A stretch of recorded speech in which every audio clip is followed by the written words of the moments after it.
20세기 최고의 사상가로 불리는 C.S. 루이스가 지은 스크루테이프의 편지라고 하는 책이 있어요. 한 번쯤 읽어보셨는지 모르겠습니다만, 경험 많고 교활한 악마 스크루테이프가 이제 풋내기 악마인 조카 웜우드에게 인간을 유혹하는 31가지 방법을 편지로 알려주는 그런 내용인데요. 그 13번째 편지에 참 의미심장한 대목이 있습니다. 스크루테이프가 이 악마가 조카 웜우드의 실수를 지적하면서 이런 이야기를 해요. 고통은 너무나도 명백한 현실이기 때문에 그것이 지속되는 한 현실의 시금석 노릇을 하게 되는 법이다. 그러니 그를 멸망시키려면 무슨 일이 있어도 진정한 고통을 느끼지 못하게 해야 한다. 이 악마가, 풋내기 악마에게 노래는 악마가 전해주는 말이에요. 고통이 현실의 시금석 노릇을 한다. 이게 무슨 뜻일까? 시금석은 글자 그대로 금을 시험하는 돌이란 뜻이에요. 검은 석영이나 또 바둑알 재료인 검은 전파남이 이제 시금석으로 사용되는데, 이미 품질이 판명된 순금 막대기하고 품질을 알고 싶은 순금 막대기 2개를 놓고 검은 석영에다가 이렇게 문지르면 줄이 생기잖아요. 그 줄을 농도와 색깔을 보고 이 금이 어느 정도의 순도를 가진지 비교해서 판별하는 거예요. 순금을 그렇게 판별했습니다. 그렇게 금의 품질을 판단하기 위해서 사용되던 광석이 시금석이에요. 그런데 고통이 현실의 시금석이라는 거예요. 무슨 말이냐면, 인간은 고통을 당할 때 비로소 현재의 삶을 시험해 본다는 것입니다. 내가 지금 잘 가고 있는가? 혹시 내가 잘못된 길에 들어서 있는데 내가 그걸 모르고 있는 것은 아닌가? 내 인생에 불순물이 끼어들었는데 내가 그것도 모른 채 인생길을 가고 있었던 것은 아닌가? 고통을 당할 때 비로소 자기의 현실이 과연 옳은 것인지, 내가 잘 가고 있었는지 시험해 본다는 거예요.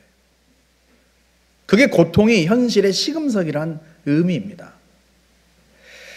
그래서 노련한 악마가 풋내기 악마에게 충고해 주는 거예요. 누군가를 멸망시키려면 일이 잘 되게 해라. 그리고 계속 그 일에 빠져들게 해라. 절대로 고통을 주지 마라. 왜?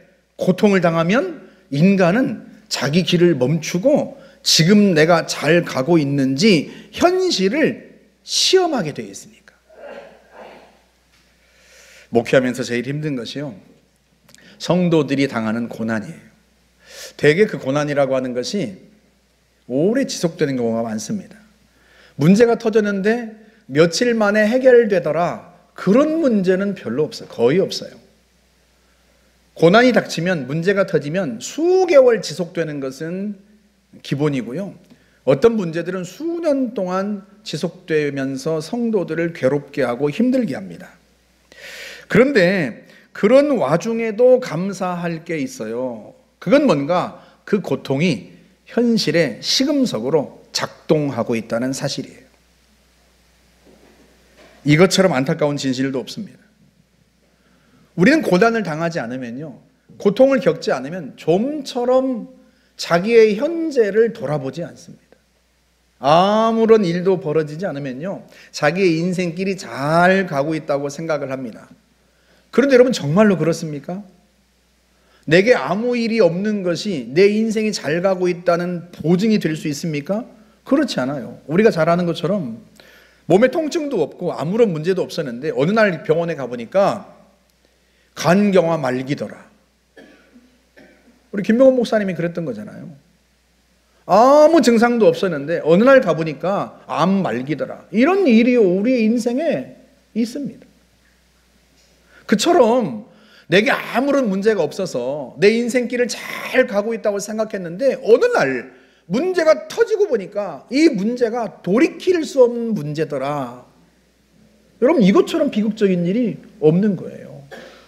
그래서 성경은 고난이 유익하다고 우리에게 말씀합니다. 우리 시편 119편 67절 한번 보시겠어요? 고난 당하기 전에는 내가 그릇 행하였더니 이제는 주의 말씀을 지키나이다. 비록 고난이 우리에게 고통을 가져다 주지만 우리의 삶을 잘못된 길에서 돌이킨다는 의미에서 그 고난이 우리에게 유익하다는 거예요. 고난을 당하기 전에는, 고통을 겪기 전에는 내가 하나님의 말씀을 범하고 범죄의 길로 들어선지를 몰랐단 말이에요. 고난을 당하고 보니까 내가 주를 거역하였구나 라고 알게 되고 비로소 주님께서 원하시는 본래의 길로 돌아올 수가 있었던 거죠. 그래서 고난이 우리에게 유익이다. 그게 주님의 말씀이에요. 여러분, 이건 개인만이 아니라 공동체도 마찬가지입니다. 초대교회는 놀라운 부흥을 경험하고 있었습니다. 여러분, 그 부흥의 현장을 다시 한번 돌아가 볼까요? 사도행전 5장 12절부터 보십시다. 사도들의 손을 거쳐서 많은 표징과 놀라운 일이 백성 가운데 일어났다. 그들은 모두 한 마음이 되어서 솔로몬 행각에 모이곤 하였다. 다른 사람들은 누구 하나 감히 그들의 모임에 끼어들지 못하였다. 그러나 백성은 그들을 칭찬하였다. 믿는 사람들이 더욱 늘어나면서 주님께로 나아오니 남녀 신도들이 큰 무리를 이루게 되었다. 병이 치유되고 기적이 일어나고 사람들에게는 칭송을 받고 그야말로 전무후무한 부흥을 경험하고 있었습니다. 그런데 그러던 어느 날 전혀 예상치 못했던 비극이 일어난 거죠. 복음을 전하던 스데반이 돌에 맞아 죽는, 유대인들에게 돌에 맞아 죽는 그런 비극이 일어난 거예요. 전혀 생각지도 못했던 일입니다. 왜? 초대교회에서 많은 기적들이 일어났고요. 예수를 안 믿는 사람들도 성도들을 칭송했단 말이죠. 그런 와중에 일어난 비극이에요. 그런데요, 사건이 거기에서 수습되기는커녕 오히려 스데반의 죽음을 계기로 해서 교회에 큰 박해가 닥칩니다. 오늘 8장 1절 전반절을 같이 한번 읽어볼까요? 그날에 예루살렘에 있는 교회에 큰 박해가 있어. 큰 박해가 닥쳤다. 예루살렘 교회와 성도들은 단 한 번도 겪어보지 못한 극한의 고난, 박해와 맞닥뜨린 거죠. 그런데 거기에 반응했던 성도들의 반응도 놀라워요. 그 후반절의 말씀을 한번 읽어볼까요? 사도 외에는 다 유대와 사마리아 모든 땅으로 흩어지니라. 박해를 피해 숨거나 달아났다고 말씀하지 않습니다. 성경은 흩어졌다 그렇게 표현을 합니다. 여러분, 그때 당시에 종교 지도자들은요, 사도들을 죽이려고 안 달랐어요. 실제로 몇 번이나 체포하고 감옥에 가두은 적도 있었고요, 매질을 해서 놓아준 적도 있었습니다. 그런데 사람들이 무서워서, 왜? 사람들이 초대교회 성도들과 지도자들을 우러러보고 있단 말이죠. 자기들은 예수를 안 믿어도 그 사도들을 두려운 마음으로 바라보고 있었단 말이죠. 그래서 죽일 수가 없었던 거예요. 사람들이 무서워서. 그런데 그런 와중에 스데반이 유대인들에게 돌에 맞아 죽는 사건이 벌어진 거죠. 그런 상황인데 상황이 급변한 거잖아요. 전혀 예상치 못했던 일들이 일어난 거잖아요. 실제로 성도 중에 한 사람이, 지도자가 돌에 맞아 죽은 거잖아요. 초대교회에 처음 뽑혔던 7 집사 중에 한 사람이니까요.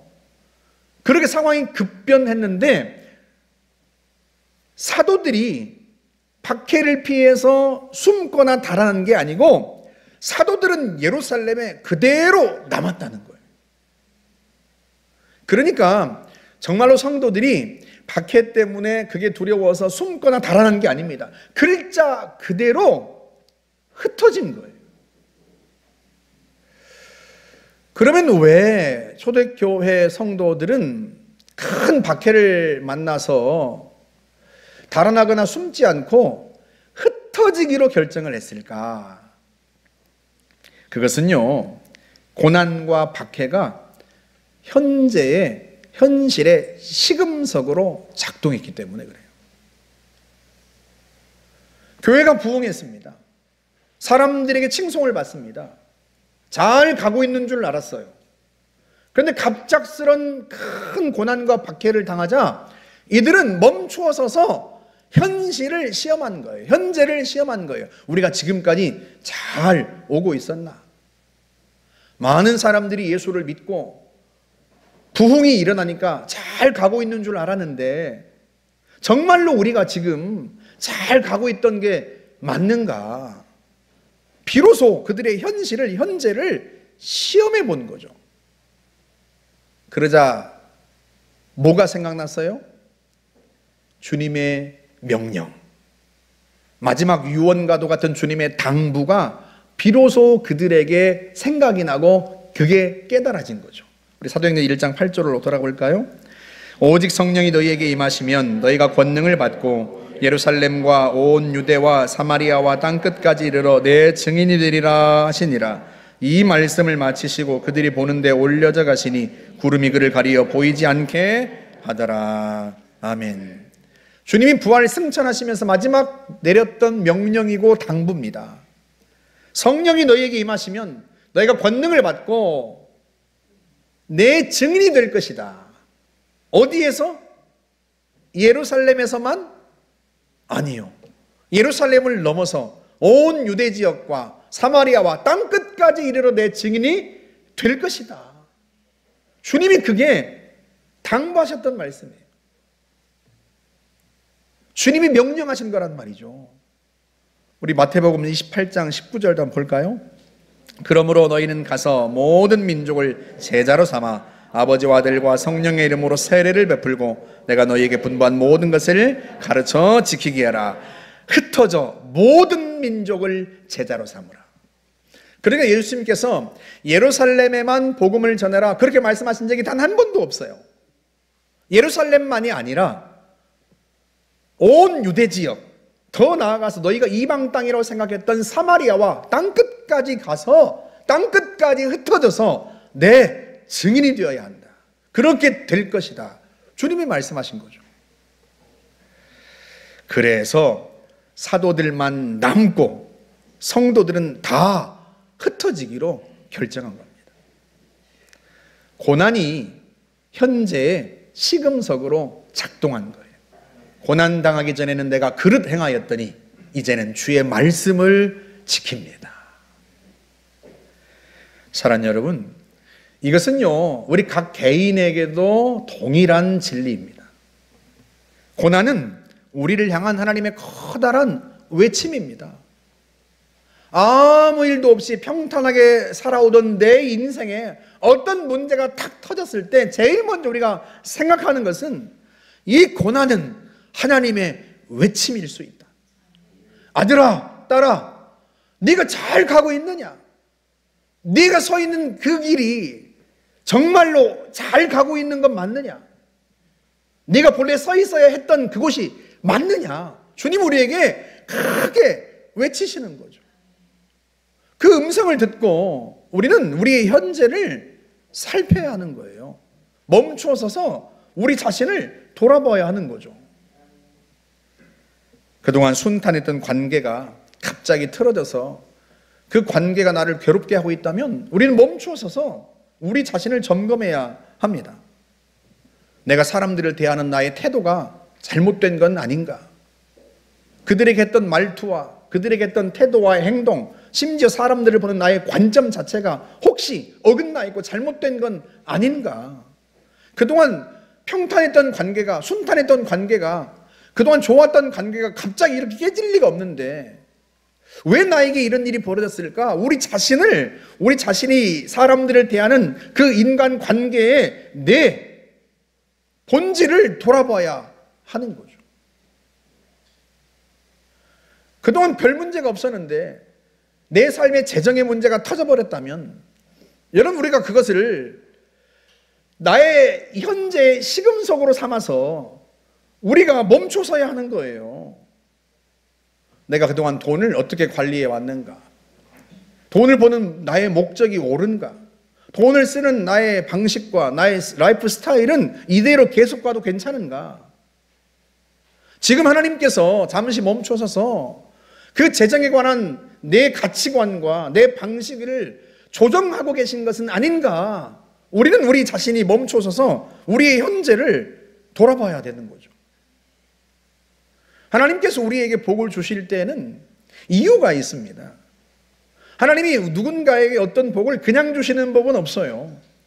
하나님 우리의 인생을 계획하시고 이끌어 가시는 분이시기 때문에 하나님이 계획하신 바를 이루시기 위해서 우리의 삶에 많은 것들을 주신단 말이죠. 그러면 당연히 우리가 받은 복이나 우리가 가진 재정, 내게 주신 축복, 이걸 가지고 정말로 나는 주님께서 원하셨던 대로 사용하고 있는가 우리 자신을 점검해 봐야 되는 것 아니겠습니까? 성경은 단 한 번도 우리가 돈의 주인이라고 말씀한 적이 없어요. 우리는 청지기이죠. 끊임없이 강조하는 게 바로 그 사실입니다. 만물의 주인은 하나님 한 분뿐이세요. 우리는 그 하나님께로부터 잠시 받아서 보관하고 관리하고 사용하고 있는 청지기란 말이죠. 그렇다면 그 재정의 본래 주인이신 하나님께서 나에게 맡기신 대로 그 본래의 목적대로 내가 사용하고 있는 것인가? 우리는 당연히 멈춰서서 우리 자신을 살펴야 되는 거죠. 여러분 에스더를 한번 생각해 보세요. 페르시아 고위 관리인 하만이라고 하는 사람이 페르시아 지역에 흩어져 살고 있던 모든 유대인들을 몰살하려는 계획을 세웠습니다. 모략을 세웠단 말이죠. 정말로 페르시아에 살고 있던 모든 유대인들이 단 하루에 몰살당할 위기에 빠진 거예요. 그러자 모르드게가 왕후가 된 에스더를 찾아가서 구조의 손길을 보냅니다. 그랬더니 에스더가 뭐라고 해? 모르드게에게 대답해요. 나는 내 민족을, 왕비이긴 하지만 내 민족을 구할 실질적인 힘을 가진 사람은 아닙니다고 거절해요. 그 거절을 듣고 모르드게가 에스더에게 일침을 가합니다. 우리 그 대목을 같이 한번 읽어볼까요? 에스더 4장 13절. 모르드게가 그를 시켜 에스더에게 회답하되 너는 왕궁에 있으니 모든 유다인 중에 홀로 목숨을 건지리라 생각하지 말라. 이때 네가 만일 잠잠하여 말이 없으면 유다인은 다른 데로 말미암아 노임과 구원을 얻으려니와 너와 네 아버지 집은 멸망하리라. 네가 왕후의 자리를 얻은 것이 이때를 위함이 아닌지 누가 알겠느냐. 에스더는요 본래 페르시아의 왕비가 될 만한 그런 자질을 가진 인물이 아니에요. 어려서 부모를 잃고 고아로 자란 데다가 그녀는 페르시아인도 아닙니다. 페르시아의 포로로 붙들려 온 포로민의 자손이란 말이죠. 그래서 왕후를 간택하는 과정에서 모르드게가 이 에스더에게 주의를 당부했던 점도 바로 그 점이었어요. 그걸 숨기겠단 말이죠. 우리 에스더서 2장 10절 한번 보세요. 에스더가 자기의 민족과 종족을 말하지 아니하니 이는 모르드게가 명령하여 말하지 말라 하였습니다. 그런 보잘것없는 포로민의 후예가 페르시아란 제국의 왕비가 되었습니다. 역사 속에서 우리가 크세스 3세라고 불리는 그 왕의 아내가 된 거란 말이죠. 그런데 왜 하나님께서 그녀를 제국의 왕비로 세웠겠냔 말이죠. 그냥 하나님께서 누리고 살라고 복을 주신 거예요? 그렇지 않습니다. 하나님이 그녀를 자격 없는 그 여인을 페르시아의 왕비로 세운 데는 이유가 있단 말이죠. 그 이유가. 그 이유에 대해서 모르드게가 말하고 있는 거예요. 너를 왕후가 되게 한 게 바로 이때를 위해서 너를 세운 것인지 누가 알겠느냐. 한번 생각해보라. 하나님이 그냥 너에게 무턱대고 복을 주셨겠냐. 받을 자격 없는 너를 하나님 그냥 세우셨겠냐. 그렇지 않다는 거예요. 여러분 실제로 성경은 우리에게 뭐라고 말씀하는가 하면 우리는 다 행복을 추구하고 살아갑니다. 인생의 목적이 행복인 것처럼 살아요. 그런데 성경은 단 한 번도 어느 구절에서도 인생의 목적이 행복이라고 말한 적이 없어요. 행복은 하나님께서 주신 인생을 살아가면서 자동적으로 따라오는 삶의 결과이지 목적 추구할 바가 아닙니다. 여러분 산상수훈을 생각해 보세요. 예수님께서 뭐라고 말씀하세요? 행복을 추구하여라 그렇게 말씀합니까? 아닙니다. 복되다 행복할 것이다. 누가? 심령이 가난한 사람은 행복하다. 애통하는 사람은 행복하다. 의에 줄이고 목마른 사람은 행복하게 된다. 행복이 목적이 아니라 의에 줄이고 목마른 삶을 살아가라는 거예요. 심령이 가난한 삶을 추구하면서 살아가라는 거예요. 애통하며 울며 살아가라는 거예요. 하나님의 마음을 알고 이 세상을 향한 하나님의 가슴 아픈 그 심정을 알고 그 하나님의 심정을 헤아리고 그 하나님의 아픔을, 그 하나님의 눈물을 함께 울며 닦아주라는 거예요. 그게 인생의 목적이란 말이죠. 그렇게 살아가면 하나님께서 복을 주신다는 거예요. 복 자체가, 행복 자체가 인생의 목적이 아니에요. 행복은 우리가 인생의 목적을 바르게 알고 살아가는 과정에서 하나님이 주시는 결과물에 불과합니다. 당연히 페르시아의 왕비였던 에스더에게도 동일합니다. 하나님이 그녀를 행복하게 하기 위해서 인생의 목적이 부와 명예를 누리는 것이어서 왕후가 되게 만든 게 아니란 말이에요. 하나님이 그녀에게 복을 주신 이유가 있어요. 그녀를 높이 세운 이유가 있어요. 그 목적대로 살아갈 때 진정한 행복이 그녀를 찾아오는 거죠. 그걸 지금 모르드게가 일깨우고 있는 거예요. 한 인생에 주시는 축복이든 교회나 공동체에 주시는 부흥이든 거기에는 반드시 이유가 있습니다. 주시는 이유가 있어요. 그 이유와 목적을 알고 그 목적에 부합하는 삶을 살아갈 때 하나님은 우리의 인생에 놀라운 은혜를 더하여 주시는 거죠. 할렐루야, 할렐루야. 앨런 베넷이라는 분이 원작자인 히스토리 보이즈라는 연극이 있어요. 우리나라에서 2013년에 처음 공연한 이래로 작년 6월부터 8월까지 10주년 공연을 했는데요.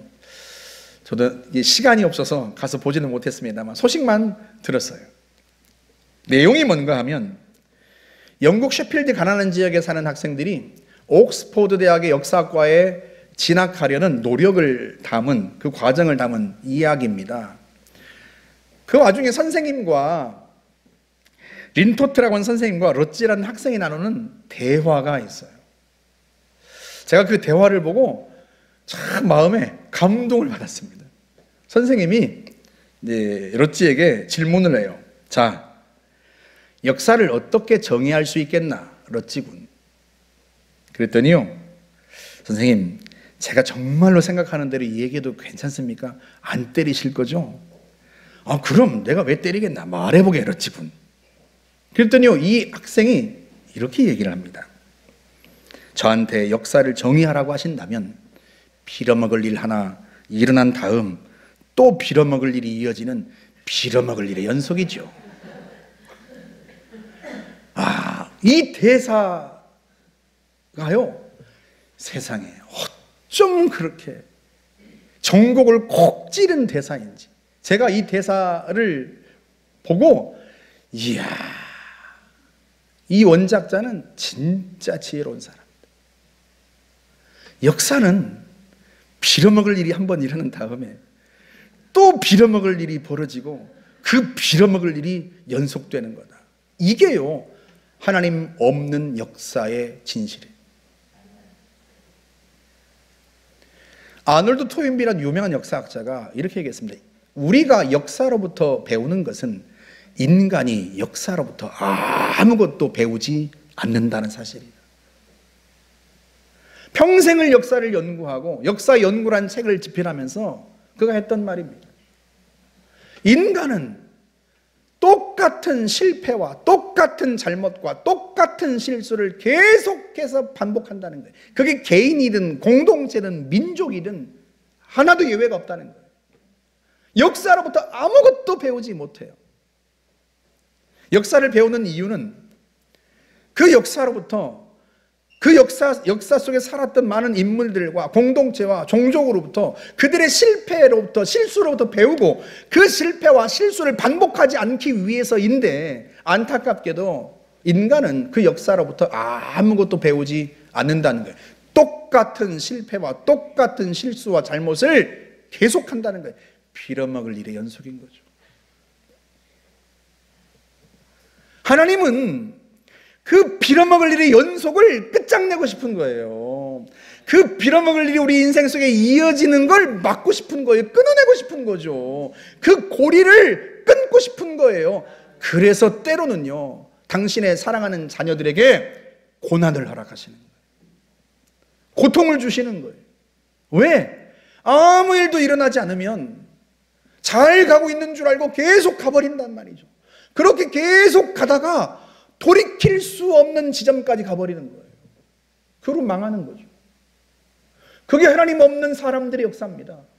하나님 없는 민족들의 역사고요. 우리는 그런 역사를 반복하면 안 된단 말이죠. 하나님은 당신의 백성들이 그 잘못된 역사를 끊기를 원하세요.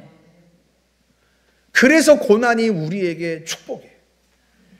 그래서 우리의 인생에 고난이 다가오면 고통스럽긴 하지만, 괴롭긴 하지만, 그게요, 우리를 멈춰 세우게 하고, 가던 길에서 멈춰 세우게 하고요, 지나온 과거를 돌아보게 하고 앞으로 갈 길을 다시 예측하게 하고요, 내가 이대로 가도 좋은지, 내가 이렇게 살아도 좋을까 시험하고 살피고, 그래서 잘못된 길에 서 있다면 어떻게? 돌이키려는 거란 말이죠. 돌이키려는 거예요. 하나님은 우리의 빌어먹을 역사에 간섭하세요. 그걸 끝장내시고 싶으세요.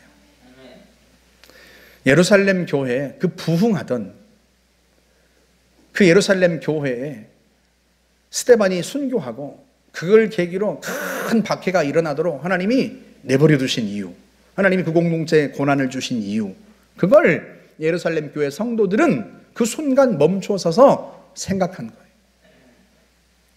고난이, 고통이 그들에게 시금석으로 작동한 거죠. 그리고 그 순간 그들이 깨달아요. 우리가 잘못 가고 있었구나. 교회가 부흥해서 많은 사람들이 예수를 믿어서 잘 가고 있다고 생각했는데 우리가 주님이 말씀하신 길에서 이탈하고 있었구나. 왜? 모든 민족을 제자로 삼아야 되는데, 흩어져서 많은 사람들에게 복음을 전해야 되는데 함께 모여서 부흥을 즐기는 게 좋은 거예요. 우리끼리 모여서 병도 낫고 문제도 해결되고 행복한 게 너무 좋은 거, 이 행복을 잃고 싶지가 않은 거죠. 그들이 비로소 고난 속에서 깨달은 거예요. 아, 우리가 길을 잃었다. 그 순간 과감하게 그들의 길을 조정합니다. 수만 명 모이던 예루살렘 교회 성도들을요, 사도들이 다 흩어버립니다. 그 수만 명이 모였던 예루살렘 교회니까 얼마나 많은 재정을 갖고 있고 얼마나 막강한 영향력을 갖고 있었겠습니까? 사람들은, 예수 안 믿는 사람들은 그들을 두려워하고 그들 속에 끼어들지도 못했다는 거예요. 그 엄청난 영향력을 갖고 있었는데요, 그걸 미련 없이 과감하게 다 내려놓습니다. 재정도 내려놓고 영향력도 내려놓고요, 성도들을 다 흩어버립니다. 길을 찾은 거죠. 그러자 어떤 일이 벌어집니까? 사도행전 8장 4절에서 5절, 8절 한번 볼까요? 그 흩어진 사람들이 두루다니며 복음의 말씀을 전할세 빌립이 사마리아 성에 내려가 그리스도를 백성에게 전파하니 그 성에 큰 기쁨이 있더라. 예루살렘에만 머물던 복음의 능력이요, 이방인이라고 취급했던 사마리아 성에 전파되고, 누구를 통해서? 빌립 집사를 통해서. 사도들은 남았잖아요. 이 빌립은 앞으로도 보겠습니다만 7 집사 중에 한 사람이란 말이죠. 이방 땅으로 여겨졌던, 더러운 민족이라고 여겨졌던 사마리아 성으로 가서 거기에서 복음을 전했는데요, 복음의 역사가 거기서도 일어나요. 많은 사람들이 구원받고 귀신들이 떠나가고 병이 치유되고요, 그 성에 큰 기쁨이 넘칩니다. 그들이 생각하지 못했던 역사가 일어난 거예요. 여러분, 그뿐만이 아닙니다. 8장 26절로 가볼까요? 주의 사자가 빌립에게 말하여 이르되 일어나서 남쪽으로 향하여 예루살렘에서 가사로 내려가는 길까지 가라 하니 그 길은 광야라. 일어나 가서 보니 에디오피아 사람 곧 에디오피아 여왕 간다게의 모든 국고를 맡은 관리인 네시가 예배하러 예루살렘에 왔다가 돌아가는데 수레를 타고 선지자 이사야의 글을 읽더라. 복음이요, 어디까지 넘어요? 국경도 넘어서 아프리카, 에디오피아까지 전해집니다. 여러분, 에티오피아에 전해진 복음에 관해서는 제가 다시 후에 또 설교를 할 거예요. 에티오피아 복음화율이 65%입니다. 복음이 예루살렘에만 머물지 않고 그들이 흩어져서 복음을 전하니까요. 그들이 한 번도 가보지 않은, 가볼 생각도 하지 못했던 아프리카 저 에티오피아 땅까지요, 그리스도의 복음이 전해집니다. 한 사람을 통해서. 에티오피아 국민 65%가 예수를 믿습니다. 그들이 상상하지 못했던 놀라운 차원의 부흥이 일어난 거예요. 고난은 상상도 못하는 놀라운 차원의 부흥이 일어나게 하는 촉매자가 됩니다. 교회만이 아니에요. 개인의 인생에도 똑같습니다. 고난은 우리가 상상하지 못했던 우리의 인생길을 열어젖히는 강력한 힘을 발휘합니다. 그 고난이 우리에게 시금석이 될 수 있다면, 고난을 당해서, 어려움을 당해서 좌절하고 절망하고 무기력한 채 있는 게 아니라 그 고난 앞에서 왜 하나님이 나에게 이런 일을 허락하셨는지 나의 현재를 살피고 내 삶의 길을 되돌아보았을 때, 그때 하나님께서 놀라운 눈을 열어주시고, 그것이 그때 그 순간이요, 우리가 상상하지 못했던 놀라운 인생의 축복이 다가오는 길목에 선 순간이란 말이죠. 그게 우리에겐 축복이에요.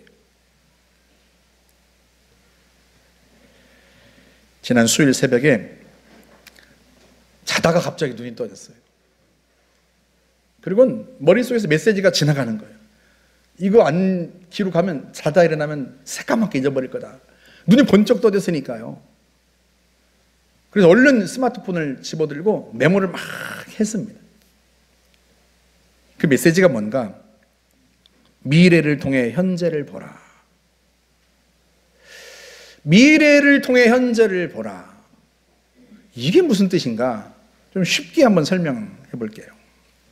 다들 가난했던 1970년대에 누군가가 20년만 지나면 우리나라 집집마다 자가용이 있을 겁니다. 사람들이 자기 집은 없어도 자기 차는 다 갖고 있을 겁니다 하고 말했다면 아무도 안 믿었을 거예요. 실제로 많은 사람들이 믿지 않았습니다.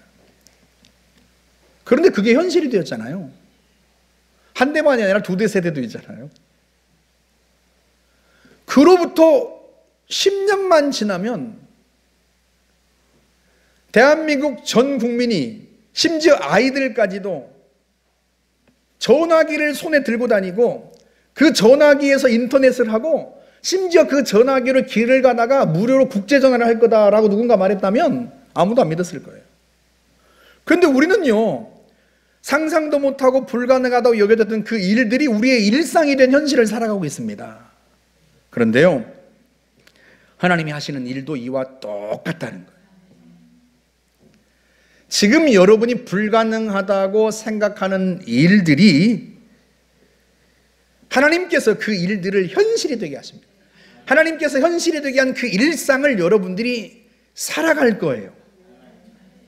10년 후면 손희경 원사님의 아들 범수가 앞에서 기타를 메고 환한 얼굴로 예배 찬양 인도를 할 겁니다. 그때가 되면요, 교회에 나오지 않던 여러분의 자녀가 그 10년 후에는요, 대학교에서 청년들을, 대학생들을 전도해서 그들에게 제자 훈련을 시키고 있을 거예요.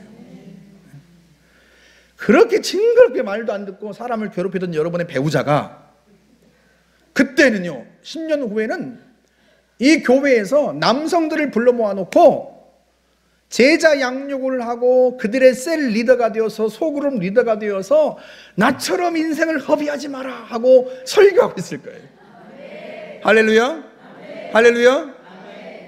여러분 한번 생각해 보세요. 하나님이 우리에게 이루신, 행하신 그 놀라운 그 미래의 그 순간에 여러분이 가 있다고 한번 생각해 보세요. 그 10년 후에 그 미래에 그 순간에 여러분이 서 있는데, 그때 그 10년 후에 그 순간에서 지금 2024년 5월을 돌아본다고 한번 생각해 보세요. 2034년 5월에 여러분이 그때 10년 전이었던 2024년 10월을 돌아본다고 한번 생각해 보세요. 여러분 그때 무슨 생각을 하겠어요? 아유, 그때 목사님 하신 말이 참 진짜 웃겼는데 내 남편이 무슨 교회를 나와?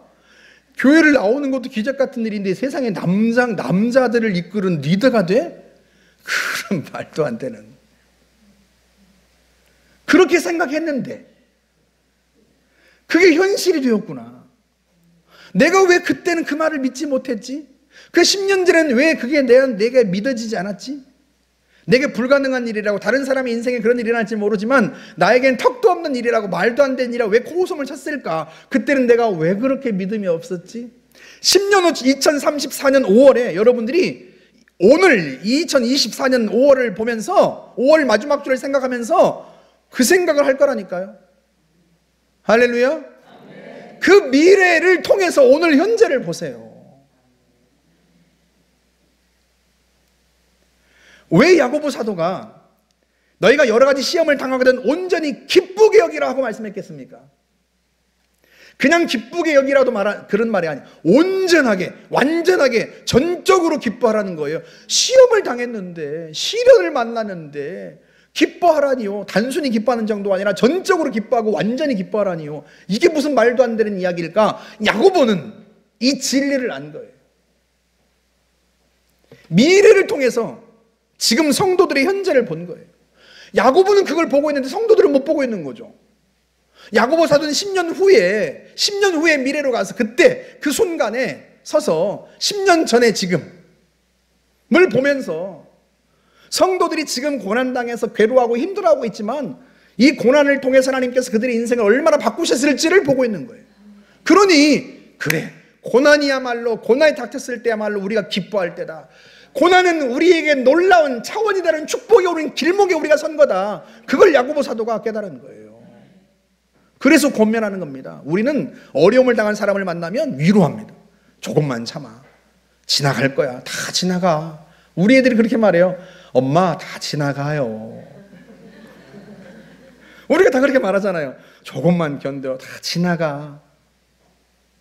근데 자칫 잘못하면 인생 그냥 지나가 버려요. 그냥 다 지나가 버려. 다 지나가 버려. 왜? 깨닫지 못하니까.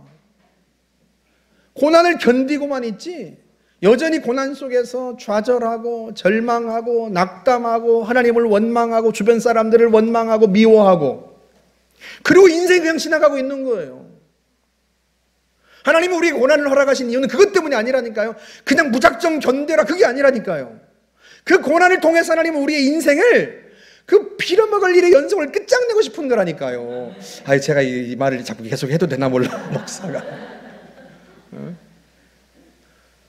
차원이 다른, 상상도 못했던 놀라운 축복의 길목에 서게 하고 싶은 거예요. 그 길목에 우리를 세우고 싶은 거예요. 그러니 고난이야말로, 내게 어려움이 닥친 이 순간이야말로, 내가 건강했는데 병들었어요.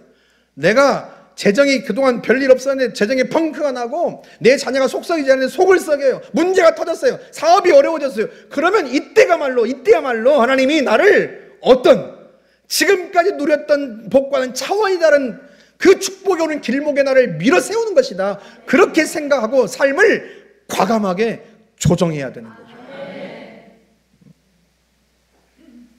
그게 미래를 통해 현재를 보라는 주님의 메시지예요.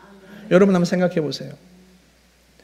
주님이 얼마나 급하셨으면 고온히 자고 있던 목사의 뒤통수를 벙 쳐서 갑자기 눈을 뜨게 하셨겠습니까? 제가 이 메시지를 막 적고 나서요, 도대체 몇 시야 하고 봤더니 2시 56분이야. 그래서 제가 아이고 참, 주님도 뭘 그렇게 깨우셔가지고 나를 고온히 자고 있는데, 안 그래도 좀 잠도 부족한 판인데 이렇게까지 하십니까? 라고 생각하지만 한편으로는요, 지금이 하나님께서 저와 여러분의 삶을 조정하실 바로 그때인 거죠. 아멘. 할렐루야. 아멘. 할렐루야. 아멘. 고난이 닥친 분이 있을 거예요. 어려움을 겪고 있는 분이 있을 거예요. 지금이 하나님께서 차원이 다른 축복의 길로 여러분을 세우는 바로 그 순간입니다. 여러분의 삶을 과감하게 하나님 앞에서 조정하세요. 가슴엔 믿음으로 채우고 입술엔 기도로 채워서 살아계신 하나님을 바라보세요. 그분이 내 인생길을 새로운 차원으로 이끌고 가실 것이다 믿고 그 주님을 신뢰하고 무기력한 자리에서 일어서서 주 앞에 엎드리고 기도하십시오. 주님, 단 하나의 진리도, 단 하나의 가르침도, 단 한순간도 내가 놓치지 않고 이 순간이 내게 차원에 달하는 축복의 삶이 시작되는 그 순간이 되게 하여 주십시오. 내가 고난을 당하여 온전히 기뻐할 수 있게 해주십시오. 주님 앞에 엎드리세요. 하나님은 저와 여러분의 인생이 10년 후에 여러분이 상상할 수 없는 놀라운 삶으로 이끄시고 채우실 줄 확신합니다. 우리 같이 한번 기도하겠습니다.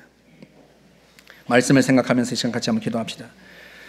주님, 제가 주 앞에 엎드리겠습니다. 삶을 돌아보겠습니다. 현재를 시험하겠습니다. 잘 가고 있는지, 그렇지 않다면 과감하게 조정하겠습니다. 도와주십시오. 같이 한번 함께 기도하겠습니다. 자비로우신 하나님 아버지, 참으로 은혜를 감사합니다. 전능하신 아버지 하나님, 우리의 발걸음을 세우시니 감사합니다. 멈추게 하시니 감사합니다.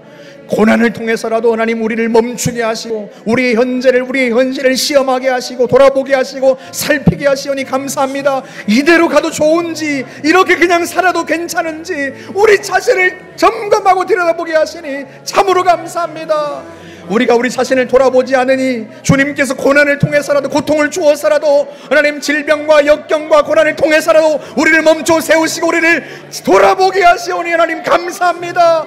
비로소 감사하며 기뻐할 수 있습니다. 기뻐하며 기도할 수 있습니다. 하나님이 우리를 차원이 다른 놀라운 인생길로 다시 세우는 순간인 줄 우리가 믿고 하나님 앞에 감사하며 기도합니다. 여전히 고난은 현재 진행형이지만 하나님 아버지, 그러나 이 고난이 이대로 가는 것이 아니라 이 고난을 통하여 하나님이 우리를 세우시고 싶은 그 자리가 있는 줄 알아서 하나님 앞에 감사할 따름입니다. 감사하며 기뻐하며 하나님 앞에 기도합니다. 주님, 저희들을 붙잡아 주옵소서. 사랑하는 성도들이 2034년 5월에 다시 만났을 때, 그때 하나님 20년 전을 돌아보면서 그때 하나님 나를 일깨우셨다, 내 인생을 새롭게 하셨다, 내가 새로운 인생길로 접어들었다 고백할 수 있는 순간들이 되게 하여 주시기를 바라고 원합니다. 우리 중에는 단 한 사람도 하나님 2034년에도 후회하는 사람이 없도록 하나님 저희들을 돌보아 주시옵소서. 역사하여 주옵소서. 하나님 축복하여 주옵소서. 주님 감사합니다. 우리 고난의 문제를 가지고 같이 한번 기도합시다. 질병을 치유하여 주십시오. 문제를 해결하여 주십시오. 길을 열어주십시오. 막힌 걸 뚫어주십시오. 같이 한번 기도하고 현승이를 주님 온전히 치료하여 주십시오. 위해서 아픈 자들을, 아픈 성도들을 위해서도 이 시간 기도해서 그들이 10년 후에 정말 놀라운 모습으로 우리 앞에서 하나님의 역사들을 이루어가게 해 주십시오. 우리 같이 한번 함께 기도하겠습니다. 자비로우신 하나님 아버지, 10년 후에 현승이가 대학에서 친구들을 모아놓고 주님의 복음을 가르치며 제자 훈련을 하고 있을 것을 우리가 봅니다. 하나님 아버지, 서준이가 10년 후에 하나님 앞에서 청년들을 이끌고 선교여행을 떠나고 하나님 영광 돌려드릴 미래를 우리가 보고 있습니다. 전능하신 하나님 아버지, 참으로 그 미래를 통해서 오늘 우리 현재를 바라봅니다. 지금은 고난과 고통 속에 있지만 하나님 아버지, 고난과 고통을 통해서 아버지 하나님의 뜻을 발견하고 하나님의 역사를 깨닫고 인생길을 조정하며 하나님의 놀라운 영광스러운 길로 나아갈 수 있도록 한 분 한 분의 하나님 은혜를, 한 분 한 분의 인생길에 하나님 역사하여 주시기를 바라고 원합니다. 질병을 치유하여 주옵소서. 막힌 것을 뚫어 주옵소서. 질병과 고난 앞에서, 역경 앞에서 하나님 앞에 섭니다. 하나님의 은혜를 구합니다. 주의 도우심을 구합니다. 아버지 하나님, 전심으로 하나님 앞에 매달려 본 적이 없지만 이제 이 순간에 지금 하나님 앞에 전적으로 매달리며 은혜를 구합니다. 살아계신 하나님의 역사를 구합니다. 전능하신 하나님 아버지, 그 놀라우신 하나님이 오늘 우리 가운데 이 순간 역사하여 주어서 전능하신 하나님 아버지, 하나님의 살아계심을 체험하게 하시고 하나님 우리 인생길에 새로운 길을 이끄심을 경험하게 하여 주시기를 바라고 원합니다. 은혜를 부어 주시옵소서. 역사하여 주옵소서. 우리 한 번만 더 기도합시다. 하나님을 알아야 인생이 새로워집니다. 우리의 가족, 자녀들, 배우자, 친구, 동료들 하나님을 모르면 역사가, 그들의 인생길이 어떻게 되겠습니까? 잘못된 일의 반복, 그 어리석은 일의 반복, 실패 연속, 그것이 이루어지지 않겠습니까? 이 시간 하나님께 기도합시다. 주님, 그들을 주께로 인도하겠습니다. 주님, 그들을 만나 주십시오. 부활하신 주님, 살아계신 주님, 그들의 심령에 감동하셔서 살아계신 하나님을 만나고 인생이 새로워지도록 역사해 주십시오. 같이 한번 함께 전도할 영혼들을 위해서 기도하겠습니다. 하나님 아버지 은혜를 부어 주시기를 바라고 원합니다. 전능하신 하나님 아버지, 그들이 지금은 마음이 강팍할지라도 하나님 아버지 그들의 마음에 성령의 빛을 비추어 주시어서 우리가 그들에게 하나님 권고하고 복음을 전하며 하나님 권면할 때 그들이 주님께로 나올 수 있도록 하나님 역사하여 주시기를 바라고 원합니다. 아버지는 그들이 살아계신 하나님 이곳에서 뜨겁게 만나게 하여 주시기를 바라고 원합니다. 그야말로 말미암아 살아계신 주님, 부활하신 주님을 만나 죄를 용서받고 하나님의 자녀가 되어 새로운 삶을 살아갈 수 있도록 하나님 역사하여 주옵소서. 그들의 인생길에 새로운 역사들이 펼쳐지게 하여 주옵시고 좌절과 허무의 인생이 끝장나게 하시고 생명과 부활의 역사가 그들의 인생 속에 펼쳐지도록 하나님 역사하여 주시기를 바라고 원합니다. 은혜를 부어 주옵소서. 은혜를 부어 주옵소서. 주님 감사합니다. 노래하는 자 되게 하여 주시옵소서. 하나님 아버지, 10년 후의 미래, 15년, 20년 후의 미래에 서서 오늘을, 현재를 봅니다. 그때 우리가 주님 앞에 감사하며 주님이 나를 일깨워 내가 새로운 인생의 차원으로 들어섰다고 고백하며 10년 전에는 감히 상상할 수 없었던 일들이 내 인생 속에 일상으로 펼쳐지고 있다고 고백하며 감사하는 저희들이 되게 하여 주옵소서. 우리 중에는 단 한 사람도 후회하는 이가 없게 하여 주옵소서. 하나님이 나를 고난으로 일깨우실 때, 멈춰 세우실 때, 그때 하나님의 음성을 듣고 하나님 앞에 믿음으로 반응하며 하나님 앞에 엎드렸어야 했는데 내가 그러지 못하여 또다시 인생을 허비했노라고 후회하는 이가 단 한 사람도 없게 하여 주옵소서.